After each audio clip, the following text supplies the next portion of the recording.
Welcome to the deep dive. We've got a really fascinating stack of production notes, local economic reports, and early fan reactions in front of us today. We really do. Okay, let's unpack this.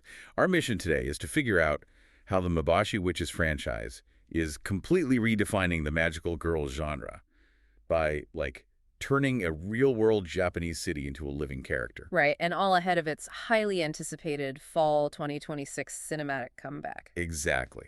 Because instead of setting the story in neon-drenched Shibuya or, some fictional European village, we are heading straight to Maebashi City in Gunma Prefecture.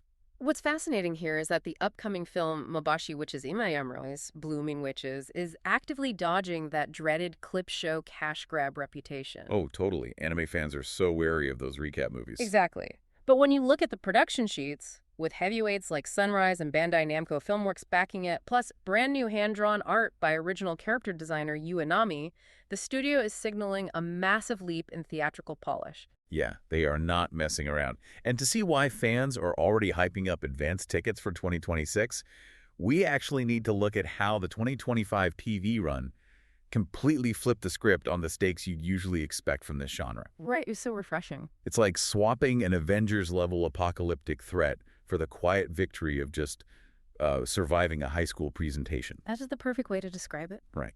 We're following teenage Yuina Akagi, her fast-talking frog Kurope, who is voiced by the legendary Tomokazu Sugita, by the way, Right. and a magical flower shop run by her classmates. And those classmates are uniquely named after local Maebashi train stations. Which is such a brilliant, deliberate choice, honestly. When you name your main cast after real transit stops, you're instantly forcing the viewer to pull up a real-world map. Yeah, you start Googling immediately. Exactly. The show doesn't rely on world-ending lasers. It uses its magical wishes and musical numbers as a mechanism to amplify very grounded realities. It's like real mundane teen stuff. Yeah, by anchoring the fantasy to things like social anxiety or just the crushing weight of teenage schoolwork, the emotional payoffs hit much harder. The magic is really just a lens to explore how these kids figure out how to function in society. Well, here's where it gets really interesting. The production notes show this hyper-localized feeling wasn't an accident. It was meticulously engineered by top-tier talent. Oh, absolutely. Including writer Erika Yoshida of Bocchi the Rock fame and director Junichi Yamamoto. But wait, I have to challenge the premise here for a second. Sure, go for it. I get that a show about teens doing homework and running a flower shop makes for a cozy, relatable watch, but how does that mundane setup actually convince thousands of people to spend real money traveling to Gunma Prefecture?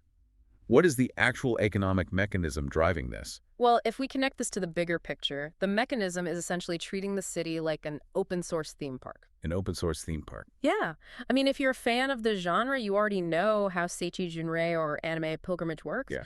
But Bandai Namco isn't just drawing pretty background art here. Right, they're doing a lot more than that. By painstakingly integrating real landmarks like the Gunma Prefectural Office and the Harose River into the emotional peaks of the story, they gave the city a compelling narrative. Oh, wow. So Maebashi didn't have to spend millions building roller coasters. Exactly. The anime studio provided the virtual attractions, and fans bring their wallets just to walk those exact real-world streets. So what does this all mean for you, the listener? It means they've created a closed-loop economic ecosystem to sustain momentum for the upcoming movie. A very smart ecosystem. Right. They are leaning so heavily into this reality-blurring strategy that the 5 voice actors formed a real-life idol unit, and they are hosting a solo live concert in Maebashi this September. Which is coming up so fast. They are literally bringing you into the city to bridge the gap until the theatrical release. And looking at the marketing, the studio knows exactly what the audience is worried about. They are pushing the tagline, not just a simple compilation, everywhere. Which is a huge relief.